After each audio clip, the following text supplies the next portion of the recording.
kita mau Idul Adha, mau berkurban. Biasanya orang kita suka berkurban atas nama orang-orang yang sudah wafat, yang dia cintai. Kata mereka, ini Islam Nusantara nih beginian. Nah bukan. Ini ada di Sunan Tirmizi, Pak. Di Sunan Tirmizi ada riwayat Sayyidina Ali itu berkurbannya pasti 2 kambing, 1 untuk dirinya, 1 untuk Nabi. Nabi sudah wafat. Ditanya oleh beberapa sahabat, apa jawabannya? Beginilah perintah Nabi kepadaku. Hakaza amarani Rasulullah sallallahu alaihi wasallam. Berarti wasiat toh? Imam Tirmizi tahu hadis ini dhaif. Ini dhaif pasti riwayat. Tapi dia kemudian kemukakan pandangan guru-gurunya salafus soleh yang merupakan gurunya juga Imam Bukhari, berguru ke orang-orang itu. Dinukillah pendapat Imam Ibnul Mubarak yang sezaman dengan Imam Malik. Apa kata Ibnul Mubarak? Jika orang berkurban untuk orang mati, maka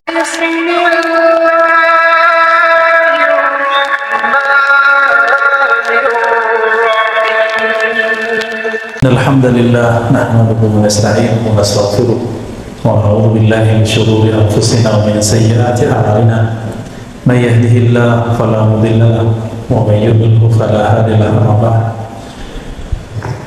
Baik Bapak Saudara, ikhwan akhwat fillah, di zaman sekarang, zaman yang disebut yusaddaqu fihal kadhib, banyak orang berbohong tapi dianggap benar. Bukan ulama dianggap ulama. Orang yang basicnya pesantren, basicnya murid-murid ulama, nggak dianggap ulama. Kita jelaskan itu kepada mereka, mereka nggak terima, ya. Dan ini zamannya, maka disebut fitnatud dajjal. Ini zamannya. Fitnatud dajjal dapat diterjemahkan kekacauan yang disebabkan oleh sang pendusta, sang pembohong. Nah, ini sudah dimulai, ya. Salah satu yang mereka permainkan itu adalah tentang definisi ulama, begitu juga definisi ahlus sunnah wal jamaah. Karena nggak diterima dalam ahlus sunnah wal jamaah, buat istilah lain, menyebut diri mereka mengajarkan akidah Nabi, sahabat Nabi, tabi'in, generasi pertama, kedua, ketiga. Tapi kita tanya, mana buktinya? Bukti sanadnya mana? Silsilahnya mana? Mereka nggak bisa datangkan, ya. Kalaupun bisa datangkan, itu banyak yang dibuang, banyak yang dicocok logikan. Nah, ini zaman kedua, zaman cocok logi. Hati Pak, ya. Zaman dicocok-cocokin. Mereka anti dengan mazhab. Bermazhab Syafi'i nggak boleh, Pak. Tapi giliran kita beramal, dibentur-benturin dengan Imam Syafi'i. Benar nggak? Mereka gencar mengatakan ajaran Imam Syafi'i yang ditinggalkan oleh Syafi'iyah. Ini logika apa ini? Mana mungkin pengikut Imam Syafi'i meninggalkan Imam Syafi'i? Yang terjadi mereka mencatut nama Imam Syafi'i. Imam Syafi'i membagi bid'ah jadi 2, mereka nggak terima. Dianggap Imam Syafi'i bertentangan dengan Nabi. Masuk logika lagi nggak Pak? Nah, Imam Syafi'i, orang yang paling kuat mengikuti sunnah, itu menentang Nabi. Atau justru Imam Syafi'i itu menjelaskan maksud Nabi, tapi nggak sesuai dengan hawa nafsu mereka. Jangan-jangan begitu, ya. Maka Bapak Saudara makan Allah, saya berharap masjid-masjid kita menjadi masjid yang sadar kembali mengenai pentingnya menghidupkan, merefresh kembali akidah ahlus sunnah, ya. Satu kali Nabi SAW berfirman, hadisnya sahih, riwayat Imam Tirmizi, ada yang semakna dengannya dalam hadis Imam Abu Dawud. Imam Tirmizi ini murid terbaik Imam Bukhari. Namun karena di kitabnya ada beberapa hadis yang dhaif, karena beliau tidak hanya meriwayatkan hadis dalam pengertian riwayat dari fulan, tapi juga meriwayatkan amalan. Jika amalannya sahih, walaupun hadisnya dhaif, beliau riwayatkan di situ. Akhirnya kitab itu secara ilmu riwayat turun derajat, tapi secara kualitas sangat luar biasa. Nama kitabnya Al-Jami' As-Sahih lil Imam At-Tirmizi. Belakangan dikenal dengan Sunan Tirmizi. Ini bukan Sunan Kalijodo ya, Kalijogo. Enggak, ini Sunan jamak dari sunnah.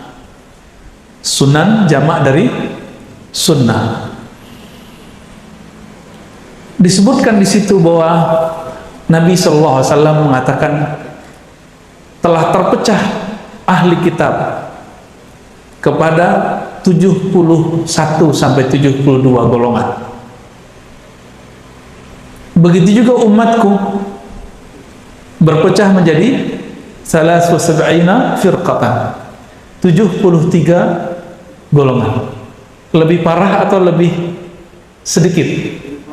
Lebih parah. Jadi jangan heran Pak kalau umat hari ini berpecah. Kalimatnya tafarraqat sataftariku atau taftariku. Ada beberapa lafaz. Untuk mereka yang terdahulu disebut tafarraqat, telah terpecah. Untuk zaman kita, karena di zaman Nabi belum terjadi, maka Nabi menggunakan kata kerja fi'il mudhari'. Taftariku atau sataftariku, akan berpecah. Meninggal Nabi, sahabat mulai berpecah, tapi baru politik.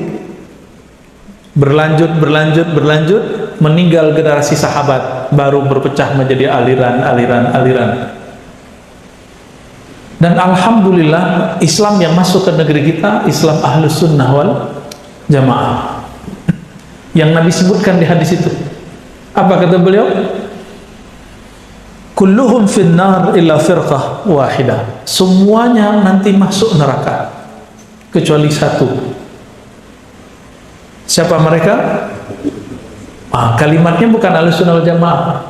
Ahlus Sunnah wal Jamaah itu terjemahannya. Ma'ana alaihi wa ashabi. Kelompok mana saja yang aku menjadi ikutannya, ma'ana alaihi, disebut Ahlus Sunnah. Wa ashabi, dan jamaah sahabat-sahabatku, maka disebutlah Ahlus Sunnah wal Jamaah. Dalam hadis Imam Abu Daud, Nabi ditanya, siapakah mereka wahai Nabi? Tapi di riwayat Abu Daud ini langsung aja ya, illal jamaah, ala wahiyal jamaah, begitu. Ketahuilah satu kelompok itu adalah al-jamaah.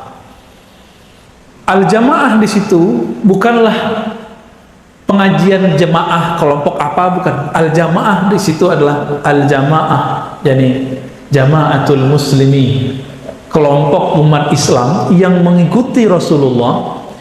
Jika mereka tidak ketemu Rasulullah, maka mengikuti sahabat Rasulullah. Kalau diteruskan, tidak ketemu sahabat Rasul, mengikuti murid sahabat Rasul. Itu maksud Nabi menyebut aku dan sahabatku, supaya satu saat nanti jika ada orang mengaku-ngaku kami ikut Nabi, ditanya mana silsilahmu. Sebagaimana jika ada orang ngaku saya Habib, saya Sayyid, saya Syarif, tinggal ditanya mana silsilahmu, gitu. Kalau silsilah kita cukup ditanya kamu dari pesantren mana, itu cukup Pak. Wah, jangan disebut Pak, karena yang dulu sama sekarang berbeda ya, yang Bapak sebut barusan itu ya. Jangan asal masuk pesantren. Pesantren sekarang udah kesusupan juga. Pesantren kesusupan kok bisa? Ya wallahu alam, itu urusan yang punya pesantren. Yang mengkhawatirkan sekarang di negeri kita, pesantren-pesantren tertentu sudah memasukkan akidah yang di dalamnya ada takfir dan tabdiyah, mengkafirkan dan membid'ah-bid'ahkan. Judul kitabnya Kitabut Tauhid, yang nulis masih hidup salah satu tokoh namanya Soleh Fauzan. Maka tanya itu Pak, mau masukin anak ke pesantren, tanya dulu kitab tauhidnya apa. Jika kitab tauhid ini siap-siap nanti anak-anak kita pulang, kita mulai diragukan sama dia.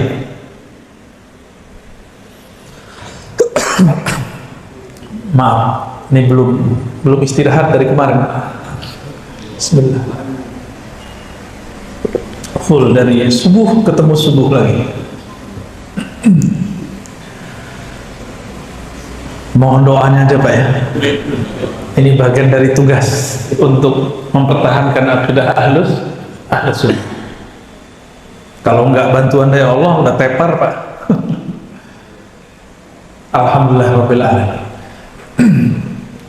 Nah, kitab ini mulai masuk Pak. Di dalam kitab itu tidak boleh ikut akidah yang dulu diajarkan ulama-ulama kita yang dulu belajar di Mekah, yang kita dendangkan masa kecil. Allah wujud kidam baqa mukhalafatuhu lil hawadis. Namanya apa Pak? Sifat 20. Itu dilarang sama mereka. Dulu ulama kita ngajinya di Mekah tuh. Dilarang sama mereka sekarang. Dianggap ini buatan Asy'ari, bukan buatan Nabi. Jadi mereka membenturkan ulama sama Nabi. Itu cara cuci otaknya. Yang paling lucu apa? Imam Syafi'i nggak ikut Asy'ari, Bukhari nggak ikut Asy'ari, 4 imam nggak ikut Asy'ari. Yaitu namanya jahilun. Maksud jahilun tuh nggak ngerti sejarah. Duluan Asy'ari itu Syafi'i. Bingung ya? Imam Syafi'i lahir 150 Hijriah. Imam Asy'ari 1 abad setelah itu baru lahir, 250-an. Ya nggak mungkin Syafi'i ikut Asy'ari. Yang paling lucu lagi apa? Rasulullah Muhammad tidak ikut Asy'ari. Nah, itu lebih parah itu Pak. Jahilunnya sudah murakkabun itu. Logika apa itu yang dibangun? Katanya nggak boleh pakai logika, katanya nggak boleh pakai ro'yu dan akal. Itu ngakal-ngakali, ketahuan di situ nggak ngajinya. Imam Asy'ari itu berguru kepada orang yang ikut murid Imam Syafi'i. Siapa nama guru Imam Asy'ari? Namanya Zakaria ibn Yahya As-Saji. Berguru beliau kepada Imam Ahmad, Imam Muzani, Imam Qarabisi. 3 imam ini adalah murid terbaik Imam Syafi'i. Jadi Imam Asy'ari itu ikut akidah Imam Syafi'i. Makanya dalam kitab I'tiqad Imam Baihaqi, akidah Imam Asy'ari itu akidahnya Imam Syafi'i disebutkan sama. Penjelasan per bab itu biasanya jika ada riwayat dari Imam Syafi'i disebutkan. Tapi karena mereka tidak mau tahu, orang kalau sudah benci, apapun kalam kita ditolak. Ya. Tapi kalau sudah cinta, salah pun diterima. Ya. Nah, kalau orang alim nggak begitu, nggak dengan cinta-cinta buta, tapi dengan ilmu.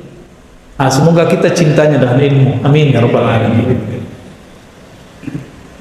Hadisnya cuma berbicara begitu Pak. Ma'ana alaihi wa ashabi. Nah, diklaim oleh mereka ikut imam tidak boleh, yang boleh cuma ikut Nabi. Ya iyalah, ikut Nabi. Cuma yang ngerti ajaran Nabi imam atau ente gitu, imam atau kitab? Imam, karena kitab itu yang nulis imam. Gak boleh ikut Imam Syafi'i, gak boleh ikut Asy'ari, ikutnya Sahih Bukhari. Lah Sahih Bukhari kitab siapa? Kitab Imam Bukhari. Tuh jawab pinter Pak. Kitab Imam Bukhari. Imam Bukhari murid siapa? Imam Bukhari satu angkatan sama As-Saji tadi, cuma lebih tua. Berguru kepada murid-murid Imam Syafi'i, Imam Ishaq bin Rahawai, Imam Ahmad bin Hanbal, Imam Qutaibah, Humaydi. Tuh jadi banyak Pak, semoga pusing, pulang-pulang botak. Itu murid-murid Imam Syafi'i semua. Berarti Bukhari itu bukan sahabat Rasul. Imam Bukhari itu mengumpulkan riwayat dari guru-gurunya, sehingga terkumpullah jumlah gurunya 1.700. Tapi yang dia pakai riwayatnya tidak sampai 1.700. Imam Bukhari jaraknya dengan Nabi jauh sekali. Beliau lahirnya di akhir abad kedua, tahun 190-an Pak, kira-kira 194. Perkiraan, dulu kan gak ada KTP, gak bisa dicek di Dukcapil, jadi ulama memperkirakan 194 lahir nih. Nabi wafat tahun berapa? Tahun 11. Makanya sekelas Imam Bukhari, supaya sah ilmunya ahli sunnah, beliau mencari guru supaya terhubung kepada Rasul 1.700, supaya terhubung kepada Rasul. Sekarang mereka muncul mengatakan tidak boleh ikut guru, tapi guru dia boleh. Ya, nggak boleh ikut pendapat Ar-Razi, tapi pendapat Ustadz Fulan-Fulan aja. Ya, katanya ikut sunnah. Sahih Bukhari pun tidak pernah khatam. Katanya ikut sunnah. Sunan Tirmizi pun dia tentang.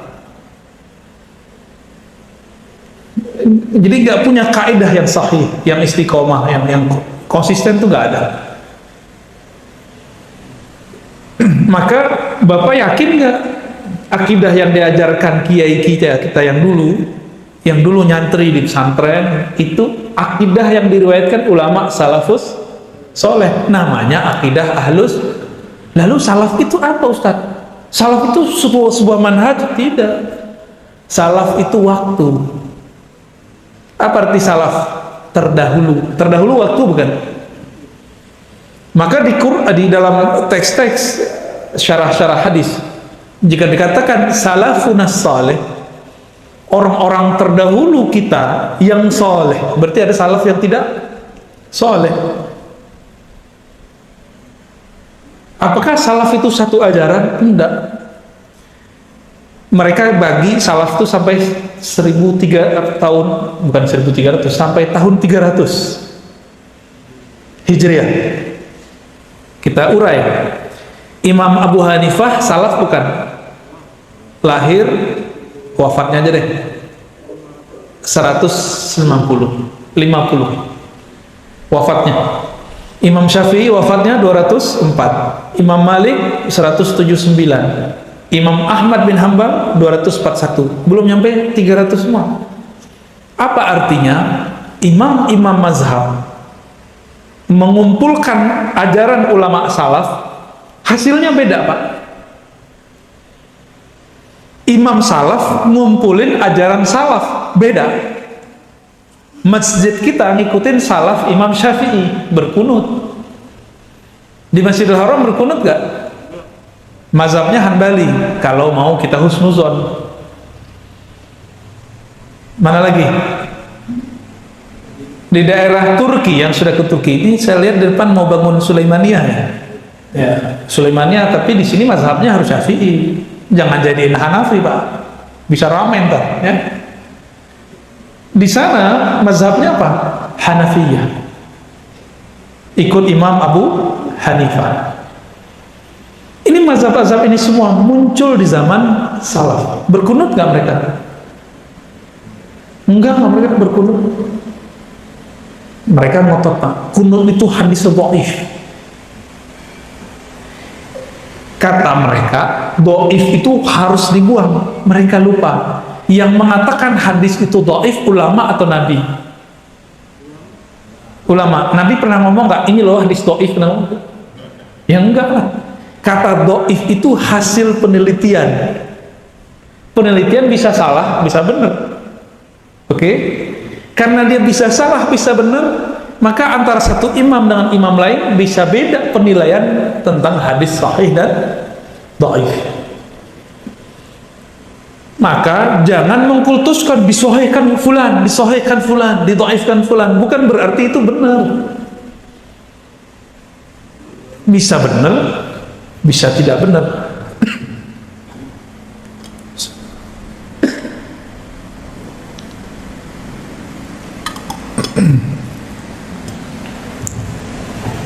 Saya 15 tahun Pak tinggal di pesantren hadis. Itu meneliti hadis sahih tidak sahih. Tiap hari kita meneliti. Itu penelitian saya sering beda sama guru saya itu. Saya bilang sahih, guru saya bilang dhaif. Loh, yang pinter yang mana? Gurunya lah. Berarti beliau tahu di mana kelemahan penelitian saya. Tapi mereka nggak mau tahu. Kalau sudah disahihkan Albani, maka mesti diterima. Kalau sudah didhaifkan Albani, mesti ditolak. Loh, Albani, Syekh Albani ini manusia setelah Nabi atau di masa Nabi? Tahun berapa Pak dia wafat Pak? Tahun berapa dia wafat? 99. Tahun 1999. Hitung aja hijriahnya berapa. Dia bilang dhaif. Imam Tirmizi bilang sahih. Bapak ikut siapa? Serius nih? Alhamdulillah, sahih berarti. Tapi mereka sekarang nggak mau tahu. Kalau Albani sudah berbicara, Tirmizi pun dibuang. Sekelas ustadznya nggak ngerti Pak. Ada ustadz saya tanya, menurut kamu jika ada suatu hadis dha'afahul Albani sahahu Tirmizi, gitu bahasa Arabnya Pak, sok kerennya gitu kira-kira. Kita nguji dia pakai bahasa Arab saat itu. Apa jawaban dia? Harus ikut Albani. Saya senyum Pak, mau ketawa, tapi gimana? Ya, kalau kata teman kita gimana? Mau ketawa takut dosa. Akhirnya saya tanya, Ustaz, ente tahu nggak siapa Imam Tirmizi? Ulama. Ulama apa? Udah nggak jelas. Asbun, asal bunyi. Akhirnya kita kita kasih dia pengenalan. Imam Tirmizi itu murid terbaik Imam Bukhari. Murid terbaik Imam Bukhari itu ada Muslim, ada Tirmizi. Nah, ini salah satunya Imam Tirmizi. Imam Tirmizi ini pakar hadis sahih, hadis dhaif, hadis palsu, ngerti dia Pak. Kalau dia bilang sahih, berarti udah selesai persoalan itu di zaman salaf. Walaupun kita bilang sekarang dhaif. Contoh nih, ini sering saya contohkan di luar, karena paling fenomenal soalnya. Kalau anak-anak bayu lahir, cowok diapain Pak? Diazanin, bukan dikuburin ya. Diazanin Pak ya, bener. Itu pakai ikut siapa? Imam Tirmizi. Si Ar-Razi meneliti. Hasilnya apa? Hadisnya dhaif. Sama dengan Syekh Albani. Kata Ar-Razi dan Albani, hadisnya dhaif. Bapak ikut yang mana? Tirmizi beneran? Wah, bener nih Pak. Udah lolos Pak. Ngajinya udah berarti Pak. Itu hadis dhaif. Tapi Imam Tirmizi menemukan ulama salaf mengamalkannya. Maka di situ ada sebuah kaidah yang disampaikan oleh Imam Tirmizi. Sahihnya sebuah hadis bukan hanya sebatas kualitas perawi, tapi dicek isi hadisnya ada nggak pengamalan ulama sahabat tabi'in dan ulama salafus saleh. Jika ada, hadisnya langsung naik. Oleh kawan nggak sampai ilmunya ke situ karena dia nggak mengerti Imam Tirmizi gimana. Contoh lain, ini kan bukan mau Ramadan loh Pak ya. Tadi pengumumannya mau Ramadan nih. Kita mau Idul Adha, mau berkurban. Biasanya orang kita suka berkurban atas nama orang-orang yang sudah wafat yang dia cintai. Kata mereka, ini Islam Nusantara nih beginian. Nah bukan. Ini ada di Sunan Tirmizi Pak. Di Sunan Tirmizi ada riwayat Sayyidina Ali itu berkurbannya pasti 2 kambing, satu untuk dirinya, satu untuk Nabi. Nabi sudah wafat. Ditanya oleh beberapa sahabat, apa jawabannya? Beginilah perintah Nabi kepadaku. Hakaza amarani Rasulullah sallallahu alaihi wasallam. Berarti wasiat toh? Imam Tirmizi tahu hadis ini dhaif. Ini dhaif Pak, saya beriwayat. Tapi dia kemudian kemukakan pandangan guru-gurunya salafus saleh yang merupakan gurunya juga Imam Bukhari, berguru ke orang-orang itu. Dinukillah pendapat Imam Ibnul Mubarak yang sezaman dengan Imam Malik. Apa kata Ibnul Barak? Jika orang berkurban untuk orang mati, maka sebaiknya tidak memakannya, tidak mengambil jatah. Kan ada jatah biasanya Pak. Kenapa? Diharapkan itu jadi sedekah semua untuk orang yang wafat. Tapi boleh nggak diambil? Ya boleh, cuma dihancurkan untuk sedekahin semua, kecuali kita masih hidup.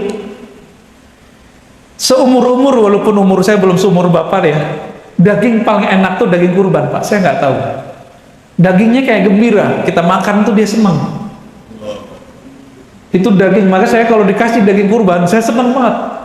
Di sup aja udah apa, diapain tuh udah enak, diosek-osek udah enak. Sebanyak itu hewan yang terpilih kurban ke hewan-hewan itu, dia senang itu Pak, bahagia dia itu daging paling enak setahu saya. Walaupun penjagalnya motongnya sembarangan ya, yang penting selesai cepat bagi, tapi itu paling enak. Wallahu a'lam bishawab. Kenapa? Nanti cari tahulah Pak penjagal gimana. Kembali ke yang tadi. Jadi ulama salaf ketika mengumpulkan ajaran salaf beda. Terus orang zaman now mengklaim ajaran salaf itu satu. Bahlul nggak tuh? Kebahlulan yang bermanhaj. Tahu bahlul kan Pak? Itu istilah Arab itu Pak. Betapa kontradiktifnya ulama salaf zaman dahulu, zaman yang masih dekat ke zaman Rasul, ketika mereka mengumpulkan ajaran-ajaran salaf, ketemu perbedaan. Dan mazhab itu banyak loh Pak. Imam Mujtahid aja yang terrecord datanya lebih dari 100. Berarti mazhab ada 100-an lebih. Zaman salaf loh Pak, lebih dari 100, bayangin coba. Imam Tirmizi sama gurunya Bukhari udah beda. Padahal beda kampung doang, satu Tirmizi, satu Bukhara. Lumayan, ada sekian ratus kilo. Kayak sini ke Bandung lah, udah beda mazhab.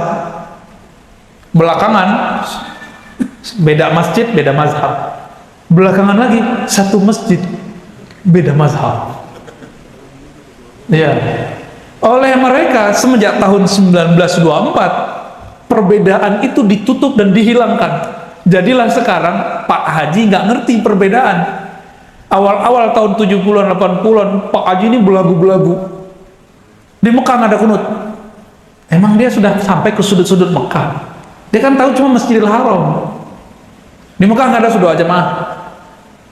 Emang amalan ahli Mekah dalil? Coba tunjukkan di Quran, di Sunnah amalan ahli Mekah dalil. Nggak ada. Satu-satunya imam yang mengatakan amalan kota tertentu itu jadi dalil dan dijadikan sebagai sistem berpikir itu Imam Malik. Amalu ahlil Madinah, amal ulama Madinah. Ahli malah bukan ulama. Imam Malik ini tinggal di Madinah. Guru-gurunya adalah murid sahabat. Murid sahabat berarti ngikut sahabat. Sahabat ikut siapa? Mereka tinggal di Madinah. Maka maksud dari amalan ahli Madinah adalah amalan murid-murid sahabat Rasulullah. Itu maksud Imam Malik. Tapi beda nggak? Beda Pak. Suatu kali datanglah Khalifah Abbasiyah kepada Imam Malik meminta supaya kitabnya dijadikan rujukan utama dan sebagai undang-undang dasar kekhalifahan untuk hukum. Apa kata beliau? Tidak, wahai Amirul Mukminin, di luar sana tersebar ajaran sahabat-sahabat Rasulullah yang berbeda dengan saya. Artinya apa?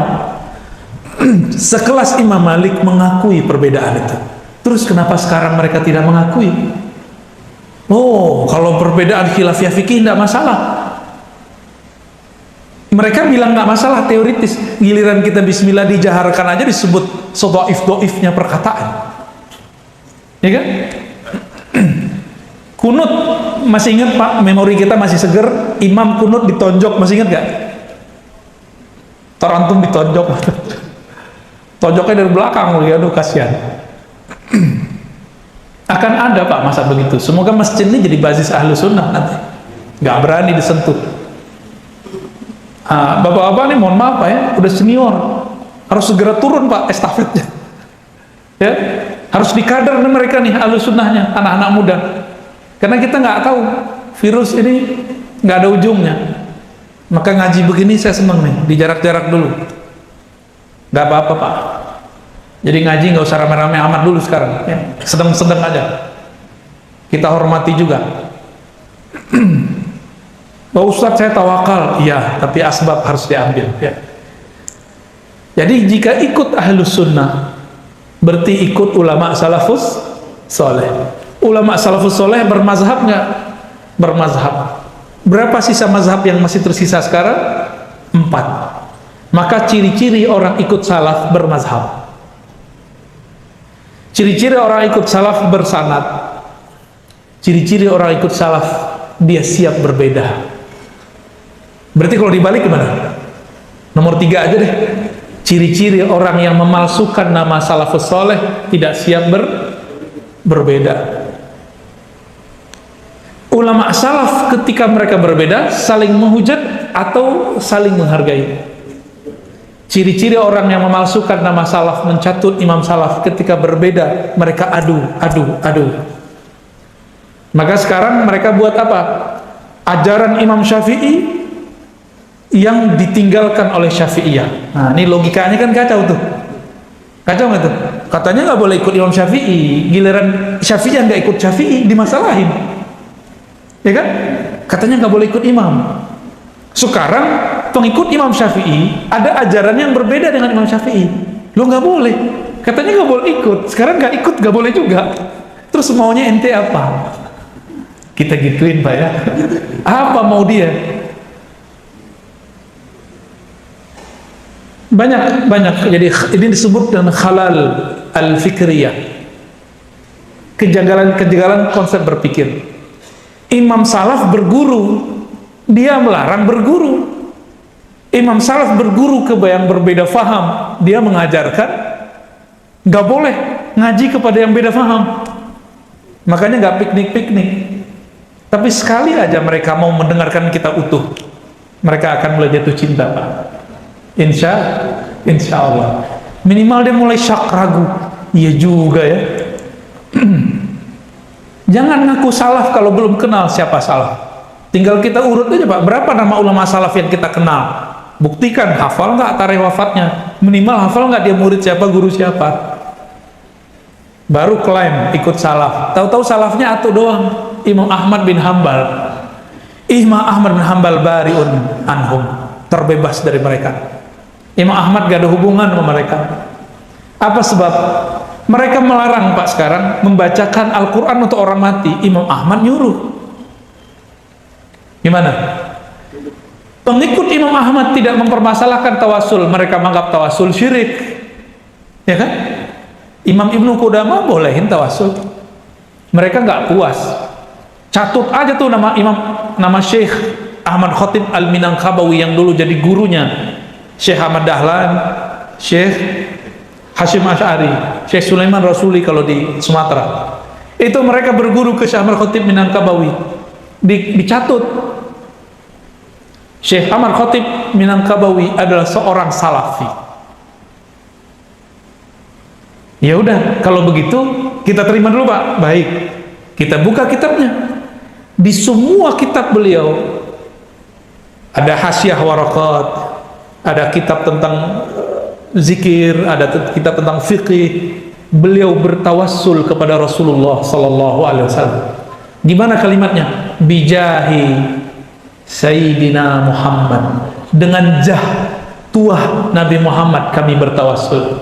Berarti salafnya Ahmad Khatib Minangkabawi kita habis sebut begitu Pak, dibuang tuh nama Syekh Ahmad Khatib sama dia.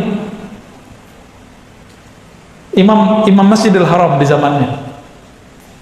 Begitu mereka ngambil sesuatu sesuai dengan hawa nafsunya. Jadi gimana Pak? Tambah mantap nggak nih mau berakidah Ahlussunnah? Tambah mantap nggak nih mau bermazhab Syafi'i? Jadi pada hakikatnya ikut akidah Imam Asy'ari, ikut mazhab Syafi'i, itulah ajaran salafus saleh. Itu sebenarnya karena ada riwayatnya, ada sanadnya yang menjamin. Minimal Bapak tahu aja, nih kiai saya murid dari, misalnya kalau orang Betawi itu ngikut siapa dulu yang kiai Betawi di Jakarta Selatan, Buya Syafi'i Azami. Itu kan ngajinya ke Syekh Abdul Majid tuh ya, ke Syekh Marzuki, ke Syekh Yasin Al-Fadani, ternyambung udah ke Rasulullah udah. Atau misalnya tamatan pesantren tradisional namanya Salafiyah juga ya di Jawa, udah ketemu tuh langsung ke Syekh Hashim Asy'ari. Atau kalau di Sumatera Tarbiyah Islamiyah Sulaiman Rasuli, Syekh Sulaiman Rasuli. Kalau di Aceh Kedaya Syekh Mudawali. Kalau di Sulawesi ada Pak namanya Al Khairat, itu Habib yang langsung bawa. Marganya seingat saya Al Jufri, nama komunitasnya Al Khairat. Di Jakarta ada muridnya perempuan, muridnya langsung tuh, seingat saya mulai langsung ya, Profesor Dr. Huzaimah, Rektor IIKI sekarang, udah sepuh juga Pak, masih aktif, diberkahi Allah hidupnya. Sama akidahnya semua. Di Lombok ada namanya NW, jadi kalau di Jawa ada NU, di Lombok ada U-nya double, namanya W, Nahdlatul Watan. Syekh Abdul Majid juga namanya. Itu semua akidahnya sama semua. Bapak kalau kurang percaya kita cek di Mekah sebelum ada sekarang Saudi sekarang, sudah ada satu madrasah namanya Saulatiyah. Saulatiyah ini didirikan oleh ahli hadis asli India, tapi ngomongnya Arab. Dulu masyaikh kita belajar di sono. Akidahnya apa Saulatiyah? Sifat 20 ya, Asy'ariyah, Maturidiyah. Bedanya mazhab mereka Hanafi. Nggak yakin juga nggak apa-apa. Bapak tahu Al-Azhar nggak? Tahu Al-Azhar? Bukan Al-Azhar Kebayoran Pak, Al-Azhar yang ono, yang Mesir ya, Kairo. Itu akidahnya apa? Mazhabnya empat tadi, Syafi'i salah satunya. Akidahnya apa? Asy'ariyah. Gitu. Gimana? Tambah yakin nggak? Bapak nggak yakin ke Afrika Utara, ke Tunis, Aljazair, sama ada di situ Imam Ibnu Ashur udah wafat, akidahnya Asy'ariyah, bermazhab Maliki. Nggak percaya juga ujung Maroko sono ada Syekh Khalidi baru wafat, Syekh Abdullah Gumari ya? Mereka bermazhab Maliki. Jadi mau kemana kita pergi? Itu semuanya orang bermazhab dengan salah satu 4 mazhab tadi. Nah sekarang ini mau dibongkar sama mereka ya, langsung saja ke Sahih Bukhari lah, turun pangkat namanya Pak. Imam Bukhari muridnya imam yang keempat Ahmad bin Hambal. Paham di situ ya? Ya, semoga ngebul. Tapi asik ya, ngebulnya asik. Belum lagi bab yang satu lagi, bab kerohanian. Salah satu khas dan kesempurnaan ahlu sunnah wal jamaah adalah mengajarkan ma'rifatullah, mengenal Allah melalui kolbu, ruh. Dan yang mahal Pak, sholatnya udah ikut Syafi'i nih, akidahnya udah ikut Imam Asy'ari, sekarang zikirnya ikut siapa? Nah, maka kemudian Hadratus Syekh Hashim Asy'ari nulis dalam risalah Ahlus Sunnahnya, dalam bab tasawuf mesti ikut Imam Junaid, Imam Ghazali, dan Abul Hasan Syadzili, yang sekarang disebut dengan Thariqah Mu'tabarah,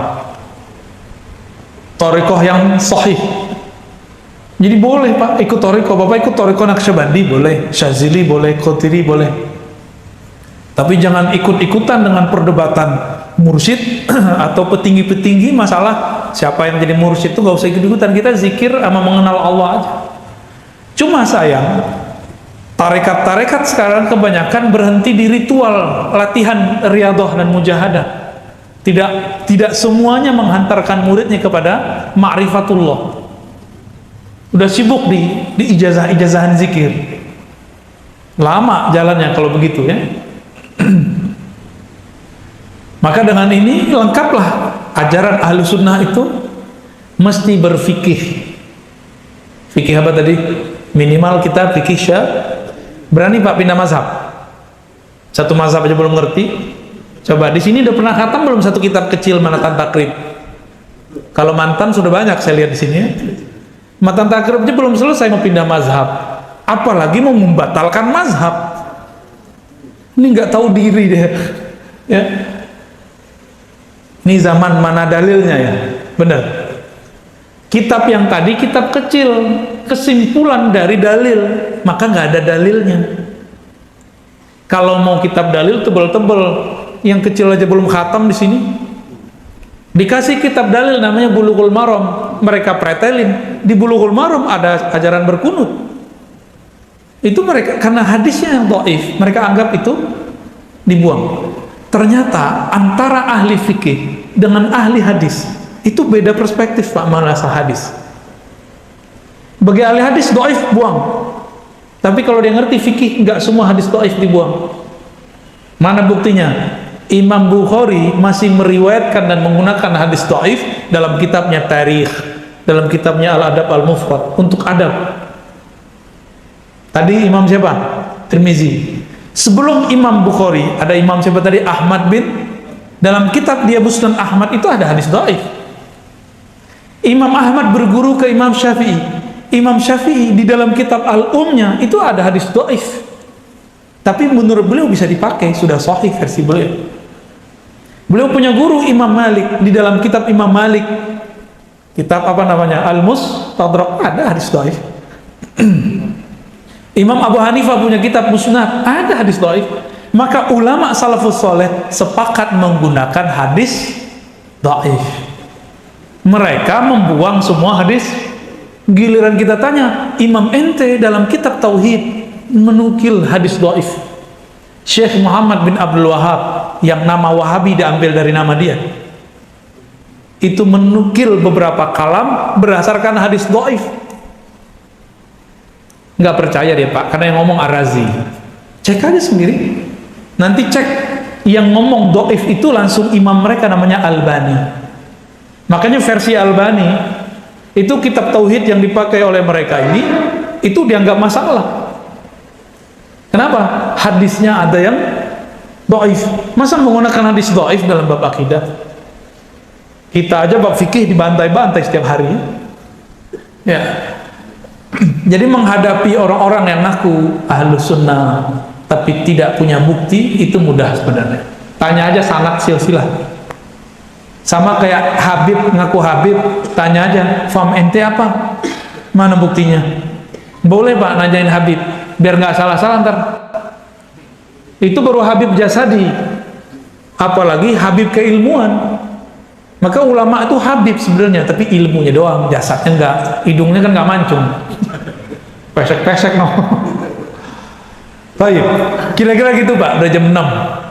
Ini baru pemanasan ini Pak, pemanasan global. Ya, tafadhol.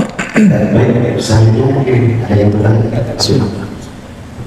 Assalamualaikum warahmatullahi. Seperti kita kemarin bahwa itu belajar dan cerita mengenai Malik itu kenapa fikihnya nggak dipakai ke situ ya? Bagus. Assalamualaikum. Ini pertanyaan kritis nih Pak. Imam Malik orang Madinah, tapi orang Madinah kok nggak ikut mazhab Malik?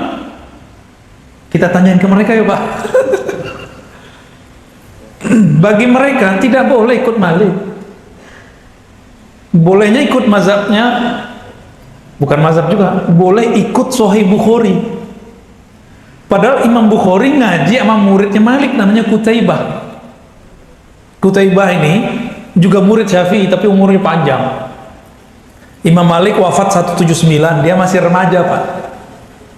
Ngaji Imam Qutaibah, meninggal tahun 240, umurnya sekitar 90 lah.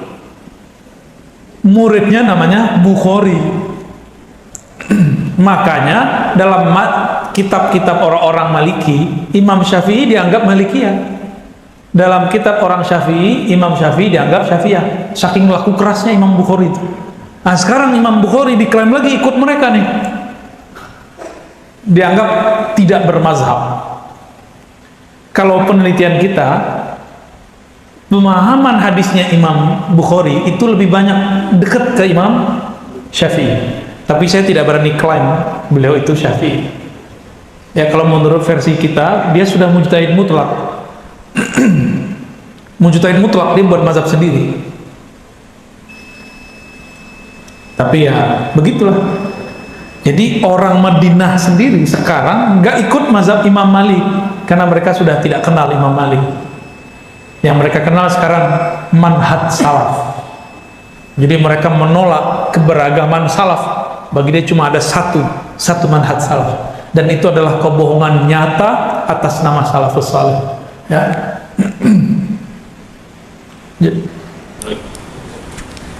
Selagi Pak. Assalamualaikum warahmatullahi wabarakatuh. Jadi pengajar pertama kali kita sangat menarik sekali. Setelah bagi kami karena awal. Jadi dari penduduk Indonesia yang mayoritas Muslim, tetapi dalam bermacam masyarakat. Mungkin bagi orang-orang yang sudah keluar dari pesantren, dari perguruan tinggi Islam yang sudah mapan, itu bisa hampir mungkin mereka mengetahui semua masalah. Tapi bagi kita Islam yang hanya belajar kepada guru, dan guru itu kita tidak tahu ini belajarnya apa. Sehingga saya mulai dari itu dia belajar itu. Memang kita kalau memegangnya seperti itu, kedua. Jadi Al-Quran dan hadis itu yang kursi, itu yang kita lakukan. Kalau kita melenceng, kalau kita pegang hadisnya, saya katakan ustaznya banyak sekali. Dan kalau yang ujungnya begini, orang kita sama. Yang dalam ujungnya begini, kalau ini yang benar. Nah, oleh karena itu, bagaimana supaya kita itu di dalam melaksanakan ibadah, yang kalau melenceng dengan sebenarnya yang diharapkan oleh kita itu, yang kita pegang apa? Kalau saya terus sekarang, saya berkembang Al-Quran dan hadis yang kursi gitu. Yang lain kan saya tidak pegang juga, cuma saya takut melenceng. Bagaimana caranya itu, Ustaz? Terima kasih. Assalamualaikum. Bagus Pak. Kegalauan Bapak ini dirasakan mereka karena mereka takut langsung ajalah ke Al-Quran dan Sunnah. Tapi mereka lupa Al-Quran itu yang memberikan, yang menyampaikan ke kita itu langsung Allah datang ke Bapak atau lewat ulama Pak? Lewat ulama atau Bapak dapat wahyu lagi? Berarti jika kita ikut Al-Quran tetap saja lewat ulama. Hadis tadi saya udah cerita, yang ngumpulin hadis siapa? Imam Bukhari. Imam Bukhari itu nabi atau bukan? Murid nabi atau bukan? Jarak dia dengan nabi hampir 2 abad. Berarti tetap saja jika kita ikut hadis nabi, kudsikah atau bukan, tetap saja ikut lewat imam. Ini contoh kasus sederhana Pak. Di Quran cara sholat subuh ada nggak? Nggak ada. Maka kalau saya mengatakan saya capek ikut imam, banyak perbedaan, saya langsung Quran aja. Nanti Bapak sholat tuh bingung, mulainya dari sujud apa dari ruku. Yang detail di Quran cuma wudhu Pak. Wudhu jelas, surah Al-Ma'idah jelas itu. Tapi giliran sholat, jangan-jangan ntar Bapak mulai dari sujud dulu. Kayaknya sujud paling keren, saya sujud dulu. Enggak. Di Quran cuma dikatakan aqimis salah, dirikan salat. Ada ayat warka'u ma'arraki'in, rukuklah bersama orang yang rukuk. Ada wasjudu, ada wasjud waqtarib, macam-macam. Bisa-bisa Pak, bingung kita nanti. Maka ayat itu diterjemahkan oleh baginda Nabi SAW. Lalu ini diriwayatkan oleh sahabat, karena kata Nabi, sholatlah kamu seperti melihat aku sholat, bukan seperti di buku. Bapak ketemu Nabi nggak? Terus gimana? Pernah nggak melihat buku sholat Pak? Buku Bapak pernah sholat nggak? Lah, buku Bapak bisa sholat? Ini pertanyaan-pertanyaan sederhana aja Pak. Buku bisa sholat nggak? Buku nggak bisa sholat. Yang ngerti buku tetap saja seorang ulama. Maka kemudian dirumuskan, itulah yang disebut mazhab. Jadi mazhab itu ringkasan pemahaman daripada Al-Quran, Sunnah, dan contoh-contoh dari Nabi dan sahabat. Itu namanya mazhab. Berarti mazhab itu ajaran buatan imam atau menyederhanakan riwayat yang berserakan. Menyederhanakan. Jadi Imam Syafi'i itu bukan ajaran baru. Beliau itu cuma menyederhanakan. Beliau kasih tawaran, nih hasil penyederhanaan saya. Kalau nggak mau ikut nggak masalah, Bapak buat sendiri boleh. Nanti sujudnya duluan paling. Ada nggak di Quran dan di Sunnah? Di Quran aja dulu. Kalau masuk subuh harus azan. Adanya di hadis, ya kan? Hadis sendiri, cara azan macam-macam Pak. Azan kita ini diperdebatkan oleh mazhab yang lain karena riwayatnya berbeda-beda. Sebanyak itu riwayat, imam kita pilihkan nih riwayat yang paling bagus kamu pakai. Saya alhamdulillah Pak, hampir tiap hari baca kitab hadis, tapi tetap membutuhkan penjelasan imam. Kecuali Bapak udah nggak butuh Pak. Ya, untung Bapaknya senyum Pak. Ya lanjut. Terjawab Pak ya. Jadi jawabannya adalah pertanyaan. Assalamualaikum warahmatullahi wabarakatuh.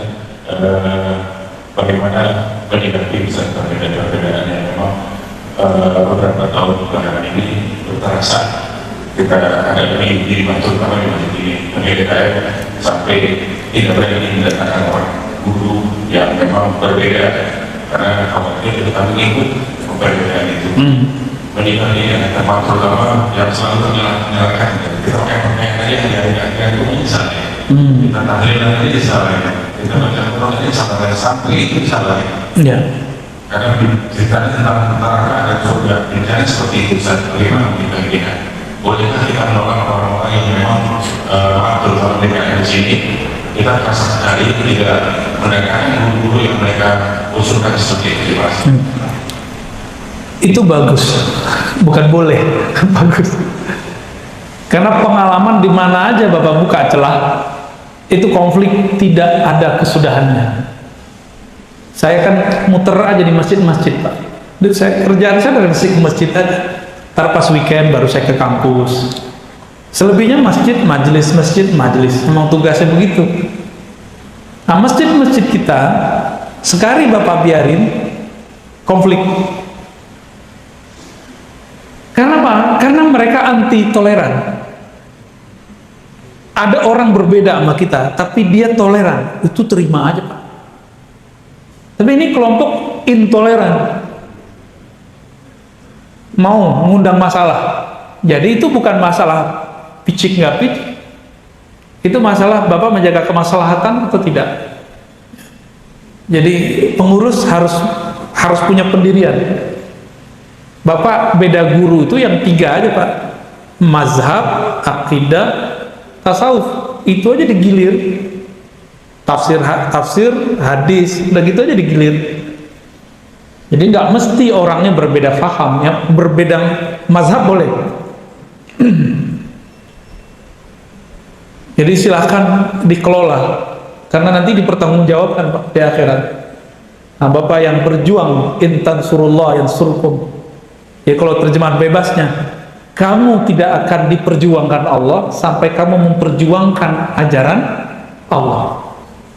Semoga nih pengurus ini dicatat sebagai pejuang di sisi Allah. Ya, saya juga pejuang juga berdoanya. Tapi biasanya jadiin tumbal Pak. Kalau ada konflik baru kita diundang. Ngadem-ngademin. Biasanya begitu. Dulu pas tahlilan, waktu saya masih remaja, tapi sudah meninggalkan ekstrim itu. Tahlilan, kalau di tempat saya tahlilan itu makanan itu dihidang, kayak makanan Padang Pak, hidang. Kayak kita masuk ke rumah makan Minang, Padang tuh begitu, dihidang kan? Ngomonglah satu orang, itu makanan kalau nggak diangkat, kami nggak naik. Umur saya baru 18 tahun tuh Pak, udah ngurusin yang gitu-gituan. Sampai sekarang belum beres-beres ya. Kita kirain masalahnya kecil, tambah gede. Jujur, saya sudah bosan ngomong tentang bid'ah apa, mazhab apa, udah bosan. Cuma sayanya bosan, bapaknya kan belum bosan. Ngerti aja belum, ya kan? Kayak tadi, Ustadz sih tamatan Universitas Islam pesantren, kami enggak ya. Saya kemudian jadi ya mundur lagi, kita yang tadinya udah kabur, kita balik lagi Pak. Di kampus saya diketawain Pak ngomong beginian, di pesantren saya diketawain ngomong tahlilan lagi. Hari gini ente masih ngomong begituan, begituin Pak. Ya kita jawabnya gimana? Ente sih orang pinter, nggak butuh. Kita sih kurang pinter, masih butuh. Diam juga Pak dia. Jadi ada ego orang pesantren. Umat udah kacau begini, dia bilang hari gini masih ngomongin itu. Itu ego mereka, ego intelektual. Nganggap masalah itu beres pada dirinya, lalu tidak mau memperjuangkan orang lain. Keilmuan yang bikin ego. Nah, saya sudah menurunkan ego itu sedikit, ada dikit Pak. Karena ada males juga ngomong beginian. Baik, ada lagi? Sebentar. Benar ya? Lancip dulu. Oh ya. Baik Buya, ini ada pertanyaan daripada jamaah Buya melalui lecture kami dari Khalila Zahira Siregar. Dia bertanya, apa saja contoh ajaran dalam buku akidah Sholih Fauzan yang takfiri atau tabdi yang diajarkan di pesantren yang Buya sebutkan tadi? Satu, tawasul syirik. Syirik kafir nggak Pak? Kafir. Dalilnya surah Al-Bayyinah ayat 1. Innal ladzina kafaru min ahlil kitabi wal musyrikin. Sesungguhnya orang-orang yang kafir dari kalangan ahli kitab dan musyrik. Maka musyrik itu kafir. Sholih Fauzan mengatakan pelaku tawasul di luar yang 6, disebutkan ada 6, yaitu tawasul dengan kemuliaan Nabi, ulama, wali, itu dianggap syirik. 2, dia mengatakan peringatan milad Rasulullah, maulid Nabi, itu tasyabbuh dengan Nasrani, menyerupai Nasrani. Nasrani muslim atau non muslim? Menyerupai non muslim kufur nggak? Tuh bahaya nggak logika dia? Kita digituin nggak marah Pak? Kita digituin kita nggak marah, tapi kita sedikit menyamakan mereka dengan aliran tertentu, agama tertentu. Ngamuk-ngamuk dia. Bapak pakai tasbih tuh, dianggap mirip Yahudi. Nggak marah kan Pak? Buddha sama Yahudi. Di kitab dia disebut Buddha dan Yahudi. Marah nggak Pak? Yahudi. Nggak marah, di malah senyum. Gitu asiknya Ahlussunnah itu Pak. Hal-hal yang horor jadi disenyumin. Nggak ada di mereka itu. Mereka itu tegang. Kasihan. Itu yang paling bahaya. Lalu dia menyebut orang tabarruk, ubadul kubur, penyembah kubur. Nyembah kubur musyrik nggak? Kafir nggak tuh? 3 aja cukup. Terus mau dipertahankan itu. Maka saya berkali-kali mengimbau, tolong guru-guru pesantren, pimpinan pesantren, kaji ulang nih kitabnya. Kan itu bukan kitabullah. Boleh kok diperdebatkan kalau ilmiah. Kalau perlu kita terima, mau debat ayo. Tapi jangan hujat, saya nggak suka. Ya, hujat antum aja, hujat-hujatan, saya nggak suka. Debat ayo, kita buktikan satu persatu. Teksnya lengkap, halamannya. Di ribat, kajian ribat kita sudah tunjukkan Pak, halamannya berapa, teksnya apa, kita bacakan. Silakan kalau yang mau mampir ya, tapi tempatnya kecil Pak. Yuk, udah terakhir. Terima kasih Pak Ustaz. Assalamualaikum warahmatullahi wabarakatuh. Ingat apa yang disampaikan Pak Ustaz tadi, ikut sekali aja ibadah cinta.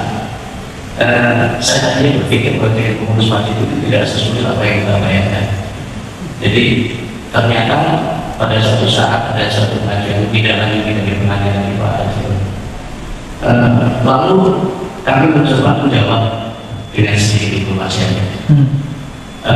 Oke, kalau begitu pada saat kami mengadakan mereka ikut, tapi juga pada saat mereka mengadakan kami ikut, tapi ternyata jawabannya tidak akan bisa, dan saya tidak paham. Nah pada akhirnya bahwa ini adalah hidup bersama, hidup bersama, tetapi kebersamaan tadi tidak kami sampaikan itu. Jadi kalau mereka mengadakan kami ikut, kami mengadakan mereka ikut, ternyata jawabannya tidak bisa. Sekali lagi jawabannya tidak bisa. Pada akhirnya bahwa itu nanti akan dituntut keadilannya di sana. Oh, Bapak diancam? Bukan dia hanya dia bilang dia. Ya itu namanya panitia pengadilan akhirat, Pak. Ya aku ya bahwa saya masuk neraka kira-kira. Waduh. Kalau mereka menyampaikan salah, ya sekarang agak sulit. Nah sekarang ini persoalannya masih ada juga ya, masih mengusik bagaimana ini juga tetap bisa dipakai bersama. Ini kira-kira bagaimana mengantisipasinya. Terima kasih. Buat MOU, Pak, kayak tadi buat tulisan itu kesepakatan. Oh, ini masjid bersama, ya oke. Maka kita ngajinya juga harus bersama. Enggak akan mau. Kita kan udah cobain Pak di Bintaro. Ini kan dekat Bintaro kan, di Bintaro jauh. Pondok Aren, kirain Pondok Aren dekat mana? Atau Ciledug. Iya. Mbak tegas saja. Bahasa diplomatis masih dipermainkan. Langsung aja. Jika kamu merasa ini masjid bersama, ikutin kami ikut enggak. Kalau enggak, sudah cut. Iya, gitu aja. Karena mereka dimanapun sudah masuk, itu semua yang lain dipinggirkan. Beda sama Bapak ini. Bapak kalau ini mau mengayomi, niatnya mau mengayomi, sekali diayomi, minta hati, dikasih hati, minta jantung, begitu. Dari mana-mana begitu. Karena kemaslahatannya kurang, ya pintar-pintar aja. Pintar-pintar aja ngajaknya dan menolaknya. Ini bagi mereka, saya ini ahli syubhat, Bapak ini ahli bid'ah. Jadi ahlu syubhat wal jamaah. Maka wajar mereka nggak mau ikut kajian kita. Gitu Pak. Bapak ini ahli syubhat, itu celana aja di bawah mata kaki. Neraka itu Pak. Bapak tadi saya lihat gak ada jenggot kan? Saya masih ada jenggot Pak. Tapi jenggot saya dianggap gak sunnah. Apalagi Pak Imamnya, coba lihat, mana jenggotnya dia? Nggak ada. Julus ma'ahlil bid'ah manhiyun. Duduk bersama ahli bid'ah itu terlarang. La tujalisu ahlul bid'ah. Begitu kata Imam Ahmad bin Hanbal. Jangan duduk bersama ahli bid'ah. Tapi Imam Ahmad bermaksud begitu adalah kelompok yang berbeda aliran akidah. Kelompok yang disebut Qadariyah yang menolak takdir. Mereka mengambil kalam itu lalu dipretelin sesuai nafsunya dan mengatakan ahli bid'ah di situ yasinan, tahlilan, kan nggak nyambung. Nggak nyambung Pak. Pakai tasbih, nggak nyambung. Ini fikih, yang itu akidah. Imam Ahmad itu nggak mau nyapa orang yang menolak takdir, nggak mau sholat di belakang orang yang nolak takdir. Jadi yang disebut ahli bid'ah oleh ulama-ulama salafus soleh kelompok Mu'tazilah Qadariyah, bukan yang beda mazhab. Bagi mereka ahli bid'ah itu beda mazhab. Ini aja udah pembohongan atas nama salafus soleh. Jadi mereka nggak akan pernah mau duduk bersama kita. Sekali dia mau duduk sama kita, kalau nggak tengkar cinta, kita aja. Rata-rata jadi cinta sih Pak. Cukup ya? Ya. Saya tutup dulu dengan salawat Allahumma salli ala nabiyina Muhammad. Subhanakallahumma wa bihamdika asyhadu an la ilaha illa anta astaghfiruka wa atubu ilaik. Assalamualaikum warahmatullahi wabarakatuh.